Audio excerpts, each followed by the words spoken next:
Hi tears, welcome back. எல்லாரும் எப்படி இருக்கீங்க? நல்லா இருக்கீங்களா? இன்னைக்கு நம்ம வீடியோவில் ரொம்பவே பயனுள்ள கொஞ்சம் டிப்ஸுங்க தாங்க பார்க்க போகிறோம். எல்லோருக்குமே நைட்டு ரொம்பவே பிடிச்ச ஒரு விஷயம் தான் சப்பாத்தி. அந்த ஒரு சப்பாத்தி நல்லா சாஃப்டாக இந்த மாதிரி உப்பி நல்லா பலூன் மாதிரி இருக்கிறதுக்கும், ஒரு நாள் கழித்து நீங்கள் அந்த சப்பாத்தி சாப்பிட்டாலும் அந்த சப்பாத்தி நல்லா சாஃப்டாக இருக்கிறதுக்கும், கை தொடாமல் எவ்வளோ சப்பாத்திக்கு வேணாலும் இனி நீங்கள் பிசைஞ்சும் நெகுத்தியும் எடுத்துடலாம். அப்போ அதெல்லாம் எப்படின்னு நம்ம பார்த்துடலாங்க. கண்டிப்பாக நீங்கள் வீடியோ ஸ்கிப் பண்ணாமல் பாருங்கள். வீடியோ பிடிச்சிருந்தா மறக்காம ஒன்று லைக் பண்ணுங்கள். நீங்கள் லைக் பண்ணுற டைமில் ஹைப் அப்படின்ற பட்டன் கூட எனேபிள் ஆகும். அதுவும் கூட கொஞ்சம் கிளிக் பண்ணி கொடுத்துட்டிங்கன்னா நிறைய பேருக்கு இந்த ஒரு வீடியோ ரீச் ஆயிரும். அப்போ வாங்க, நமக்கு டைம் வேஸ்ட் பண்ணாமல் நேராக வீடியோக்குள்ளே போயிடலாம். அப்போ இனி கை தொடாமல் எவ்வளோ வேணாலும் மாவு ஈஸியாக நம்ம மிக்ஸி ஜார்லேயே போட்டு குழச்சி எடுத்துடலாங்க. அதுக்காக வேண்டிட்டு நான் எடுத்த அந்த ஒரு பவுல் அளவுக்கு நான் கோதம்பு பவுடர் தாங்க எடுத்திருக்கேன். இப்போ தேவையான அளவுக்கு கொஞ்சம் தண்ணி ஊற்றிட்டேன். அதோடவே கொஞ்சம் உப்பு சேர்த்துட்டேன். நான் இங்கே தண்ணியோட அளவு சொல்ல போடுறது இல்லைங்க. ஏன்னா எல்லோருக்கும் தெரிஞ்ச ஒரு விஷயம் தான், நம்ம மாவு பிசைகிற டைமில் ஒவ்வொரு மாவும் எடுக்கிற அந்த தண்ணியோட அளவு வித்தியாசமாக இருக்கும். நம்ம 2-3 சுற்றி எடுத்தால் போதும். மிக்ஸி ஜாரில் போட்டுட்டு நமக்கு மிக்ஸி ஜாரில் மாவு நல்லா ஃபைனாகவே பிசைஞ்சு கிடைக்கும்.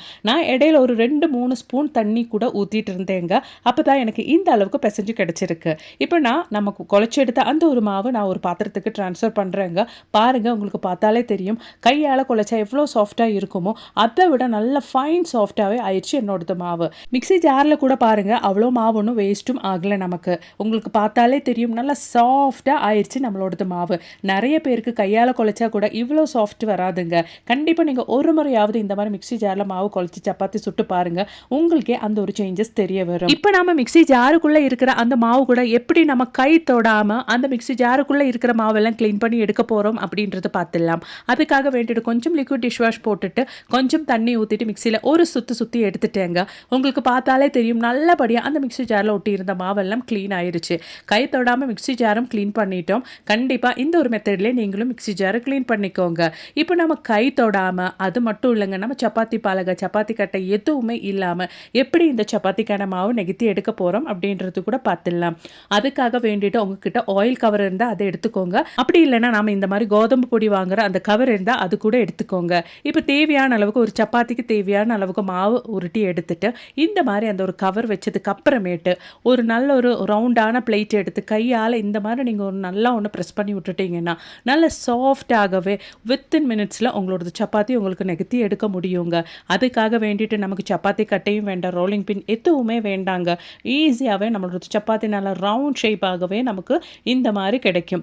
நிறைய பேரெல்லாம் இருக்கிற ரெகுலராக வீட்டில் சப்பாத்தினா இந்த ஒரு மெத்தடை நீங்கள் ஃபாலோ பண்ணிட்டீங்கன்னா உங்களுக்கு எவ்வளோ சப்பாத்தி வேணாலும் நின்ற இடத்துல இருந்து இந்த மாதிரி பிசையவும் முடியும், நெகத்தவும் முடியுங்க. கண்டிப்பாக ட்ரை பண்ணுங்க. பிடிச்சிருந்தா மறக்காம ஒன்று லைக் பண்ணுங்க.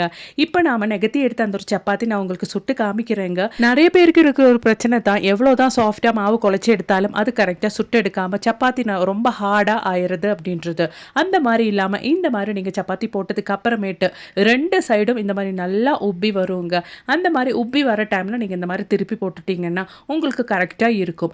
இந்த ஸ்டேஜில் நீங்கள் இந்த மாதிரி ஒரு கரண்டி யூஸ் பண்ணி 2 சைடும் நல்லா ப்ரெஸ் பண்ணி கொடுத்துட்டிங்கன்னா அந்த சப்பாத்தியும் நல்லா பலூன் மாதிரி உங்களுக்கு உப்பி வரும். அது மட்டும் இல்லைங்க, 2 நாள் கழிச்சு இந்த ஒரு சப்பாத்தி நீங்கள் சாப்பிட்டீங்கன்னா கூட உங்களுக்கு நல்லா ஃபைனாக சாஃப்டாகவே உங்களோட சப்பாத்தி இருக்கும். நம்ம ரெகுலராக சப்பாத்தி சுடுறவங்களுக்கு தெரியும், ஒரு சில டைம் நம்ம சப்பாத்தி சுடும்போது ஒரு 1 ஹவர் கழிச்சு அந்த சப்பாத்தி எடுத்து பார்த்தாலும் அது ஒரு மாதிரி ஹார்ட் ஆயிரும். இந்த மெத்தடில் நீங்கள் சப்பாத்தி சுட்டுட்டிங்கன்னா எவ்வளோ நேரம் கழிச்சு எடுத்தாலும் நல்லா சாஃப்டாக ஆயிருங்க. உங்களுக்கு லைவாகவே பார்க்கல, நல்லா பலூன் மாதிரி நல்லா உப்பியே நம்மளோட சப்பாத்தி ரெடி ஆயிருச்சு. கண்டிப்பாக வீட்டில் நீங்களும் இந்த ஒரு மெத்தடில் சப்பாத்திக்கு ட்ரை பண்ணுங்கள். கை தொடாமல், மாவு பிசையாமல், மாவு நல்லா நமக்கு பிசைஞ்சு எடுக்க முடியும், நெகத்தவும் முடியும். இந்த மாதிரி அழகாக பலூன் மாதிரி உங்களால் சுட்டு எடுக்கவும் முடியும். கண்டிப்பாக ட்ரை பண்ணுங்கள். பிடிச்சிருந்தா மறக்காமல் உங்கள் ஃப்ரெண்ட்ஸ் அண்ட் ஃபேமிலி கூட ஷேர் பண்ணி சப்போர்ட் பண்ணுங்கள் ஃப்ரெண்ட்ஸ். இனி நினச்ச டைம் எல்லாம் பூரி சுடணுங்களா? அதுக்காக வேண்டிட்டு நீங்கள் கஷ்டப்பட்டு காலையில் எழுந்திரிச்சு மாவு பிசைஞ்சு குட்டி குட்டியாக இந்த மாதிரி பூரிக்கு நெகத்தி அவஸ்தப்படணுன்ட்டு இல்லைங்க. இந்த மாதிரி இட்லி பாத்திரத்தில் போட்டு ஒன்று ஸ்டீம் பண்ணி எடுத்தால் போதும், உங்களோடது பூரி நல்லா பர்ஃபெக்டாக இந்த மாதிரி உங்களுக்கும் உப்பி வரும். அப்போ நம்ம அதை எப்படி செய்யறது அப்படின்றது பார்த்துடலாங்க. பாருங்கள், அதுக்காக வேண்டிட்டு நான் ஒரு இட்லி பாத்திரம் தான் எடுத்திருக்கேன். இப்போ நாம் பிசைஞ்சு எடுத்த அந்த சேம் மாவு தாங்க நான் எடுத்திருக்கேன். அது நல்லா குட்டி குட்டியாக உங்களுக்கு சப்பாத்திக்கு நான் எப்படி நெகத்தினேனோ அந்த மாதிரி இந்த மாதிரி பூரிக்கும் நான் நெகத்தி எடுத்துட்டேன். அதுக்கப்புறமேட்டு இட்லி பாத்திரத்தில் இந்த மாதிரி நல்லா தண்ணி ஊற்றி ஸ்டீம் பண்ணுறதுக்காக வச்சதுக்கப்புறமேட்டு குட்டி குட்டியாக நம்மளோட பூரிக்கான மாவு இந்த மாதிரி நான் இட்லி பாத்திரத்தில் வச்சு கொடுக்குறேன்.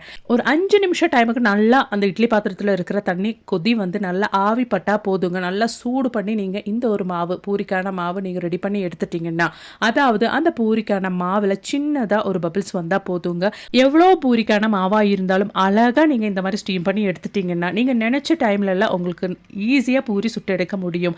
பாருங்கள், அவ்வளோதான். நான் இட்லி பாத்திரத்தில் இந்த மாதிரி வச்சு கொடுத்துட்டேன். ஒரு 5 நிமிஷம் டைமுக்கு தண்ணி கொதிச்சதுக்கு அப்புறமேட்டு நல்லா ஒன்று ஸ்டீம் பண்ணி எடுக்கலாம். பாருங்கள், உங்களுக்கு பார்த்தாலே தெரியும். நான் இந்த மாதிரி பூரிக்கான மாவு வச்சு கொடுத்துட்டேன். ஒரு 5 நிமிஷம் டைமுக்கு இட்லி தட்டி இந்த மாதிரி க்ளோஸ் பண்ணி நம்ம ஸ்டீம் பண்ணிக்கலாம். இப்போ அந்த ஒரு பூரிக்கான மாவு உங்களுக்கு பார்த்தாலே தெரியும், சின்னதாக பபிள்ஸ் எல்லாம் வந்துருச்சு.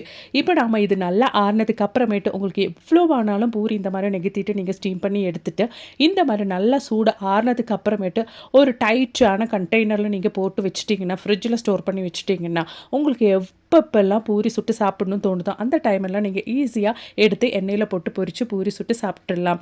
இப்போ நல்லா ஆறி வந்துருச்சு. நான் இங்கே ஒரு ஸ்டீல் கண்டெய்னரில் தான் ஸ்டோர் பண்ணி வைக்க போகிறோம். இந்த மாதிரி நம்ம ஸ்டீல் கண்டெய்னரில் ஸ்டோர் பண்ணி வச்சுட்டோன்னா வாரக்கணக்கானாலும் நமக்கு அது கெட்டு போகாது. ஃப்ரிட்ஜுக்குள்ளே தான் நம்ம ஸ்டோர் பண்ணி வைக்க போகிறோங்க. இப்போ வீட்டில் இருக்கிற நிறைய பெண்மணிகளெல்லாம் வேலைக்கு போக ஆரம்பிச்சிட்டாங்க. அது மட்டும் இல்லைங்க, எல்லோரும் காலையில் ஸ்கூலுக்கும், அது மட்டும் இல்லைங்க ஆஃபீஸ், அந்த மாதிரி நிறைய வேலைக்கெல்லாம் வெளியில் போகிற டைமில் நம்ம பூரியெல்லாம் சுட்டு எடுக்கிறதுன்றது நமக்கு பெரிய ஒரு தலைவலியாக இருக்கும். இந்த மாதிரி நீங்கள் ஃப்ரீயாக இருக்கிற டைமில் நெகத்தி ரெடி பண்ணி ஃப்ரிட்ஜில் ஸ்டோர் பண்ணி வச்சுட்டிங்கன்னா எனி டைம் நீங்கள் எவ்வளோ பூரி வேணாலும் ஈஸியாகவே இந்த மாதிரி சுட்டு எடுத்துடலாங்க. பாருங்கள், ஃப்ரிட்ஜில் ஸ்டோர் பண்ணி வச்சாலும் நம்மளோட பூரி நல்லா ஒப்பி நல்லா பர்ஃபெக்டாக எப்போவும் நம்ம சுடும்போது எப்படி இருக்குமோ அப்படியே நமக்கு கிடைக்குது. கண்டிப்பாக இந்த ஒரு ஈஸியான மெத்தடை நீங்களும் ஃபாலோ பண்ணுங்கள். உங்களுக்கும் ஈஸியாகவே இருக்கும். இந்த ஒரு டிப் உங்களுக்கு பிடிச்சிருந்தா மறக்காமல் உங்கள் ஃப்ரெண்ட்ஸ் அண்ட் ஃபேமிலி கூட ஷேர் பண்ணி சப்போர்ட் பண்ணுங்கள். அதோடவே மறக்காமல் லைக் கூட பண்ணி சப்போர்ட் பண்ணுங்கள் ஃப்ரெண்ட்ஸ். அப்போ இனி நமக்கு நம்மளோடது அடுத்த டிப் ஒன்று பார்த்துடலாங்க. அதுக்காக வேண்டிட்டு சும்மா தூக்கி போடுற இந்த மாதிரி பாட்டிலுங்களோடது மூடி தான் நான் 2 எடுத்து வச்சுருக்கேன். இப்போ நைஃப் நம்ம நல்லா ஒன்று சூட் பண்ணி எடுத்துடலாங்க. அதுக்கப்புறமேட்டு இந்த மாதிரி நான் உங்களுக்கு வீடியோவில் காமிக்கிற அந்த ஒரு பகுதியில் பாட்டில் மூடி நீங்கள் கட் பண்ணி எடுத்துக்கோங்க. நைஃபு நல்லா சூடாக இருந்தால் அது கட் பண்ணுறதுக்கும் உங்களுக்கு ஈஸியாக இருக்கும். கட் பண்ணும்போது கொஞ்சம் கேர்ஃபுல்லாக கட் பண்ணிக்கோங்க, கையில் படாமல். நான் எப்படி வீடியோவில் உங்களுக்கு காமிக்கிறேனோ அந்த மாதிரி நீங்கள் கட் பண்ணிக்கோங்க. நைஃப் சூடாக இருந்தால் அது கட் பண்ணுறதுக்கும் ரொம்பவே ஈஸியாக இருக்கும். கட் பண்ணதுக்கு அப்புறமேட்டு இந்த மாதிரி நீங்கள் அந்த 2 சைடும் இந்த மாதிரி நல்லா ப்ரெஸ் பண்ணி விட்டுக்கோங்க. அதுக்கப்புறமேட்டு நல்லா ஷார்ப்பான சிசர்ஸ் யூஸ் பண்ணி இந்த மாதிரி நீங்கள் கட் பண்ணி எடுத்துக்கோங்க. பாருங்கள், 2 பாட்டில் மூடியும் நான் உங்களுக்கு வீடியோவில் காமிச்ச மாதிரியே 2 நான் இந்த மாதிரி கட் பண்ணி எடுத்துட்டேன். இப்போ நமக்கு தேவையானது டபுள் சைட் செல்லோ டேப்பு தாங்க. என்கிட்ட டபுள் சைடு செல்லோ டேப்பு தான் இருக்குது, அது தான் எடுத்திருக்கேன். உங்ககிட்ட நல்லா ஃபைனாக உங்களோட வாலில் ஒட்டுற மாதிரி நல்ல கம் இருந்தால் அது கூட நீங்கள் யூஸ் பண்ணிக்கலாம். என்கிட்ட டபுள் சைடு செல்லோ டேப் அப்படின்றதுனால நான் அதை தான் யூஸ் பண்ணிகிட்டு இருக்கிறேன். அது இந்த மாதிரி கொஞ்சம் நான் பாட்டில் மூடியில், நான் கட் பண்ண பாட்டில் மூடியில் இந்த மாதிரி நான் போட்டிருக்கேங்க. அதுக்கப்புறமேட்டு நம்ம இதை வச்சு என்ன பண்ண போகிறோம் அப்படின்றது பார்த்துடலாம். இப்போ நான் ரெடி பண்ண அந்த ஒரு பாட்டில் மூடி இந்த மாதிரி வாலில் தாங்க நான் ஸ்டிக் பண்ணியிருக்கேன். இந்த மாதிரி நம்மளோடது வண்டியோட கீஸ், வீட்டு கீ எல்லாமே நம்ம ஹேங் பண்ணுறதுக்காக செவுத்தில் ஆணி அடிக்காமல் ரொம்ப சுலபமாக நம்ம சும்மா தூக்கி போடுற பாட்டில் மூடி யூஸ் பண்ணி நம்ம ஈஸியாக இந்த மாதிரி ஒரு ஹோல்டர் நம்ம ரெடி பண்ணிக்கலாம். நம்ம வீட்டில் இருக்கிற கீஸ், அது மாதிரி இந்த மாதிரி ஐடி கார்ட்ஸ் எல்லாமே நம்ம இந்த மாதிரி ஹோல்ட் பண்ணுறதுக்கு ரொம்பவே ஈஸியாக இருக்கும். கண்டிப்பாக நீங்களும் வீட்டில் ட்ரை பண்ணி பாருங்கள். பிடிச்சிருந்தா மறக்காமல் ஒன்று லைக் பண்ணுங்கள் ஃப்ரெண்ட்ஸ். இன்றைக்கி நம்ம வீடியோவில் நான் ஆட் பண்ணியிருந்த எல்லா டிப்ஸும் உங்களுக்கு மிகவும் பயனுள்ளதாக இருந்திருக்கும்னு நான் நினைக்கிறேன். அது மட்டும் இல்லைங்க, நிறைய வீடியோஸ் நான் என் சேனலில் ஆட் பண்ணியிருக்கேன். கொஞ்சம் அது கூட செக் பண்ணி பாருங்கள். பிடிச்சிருந்தால் லைக் பண்ணுங்கள். தேங்க்ஸ் ஃபார் வாட்சிங்.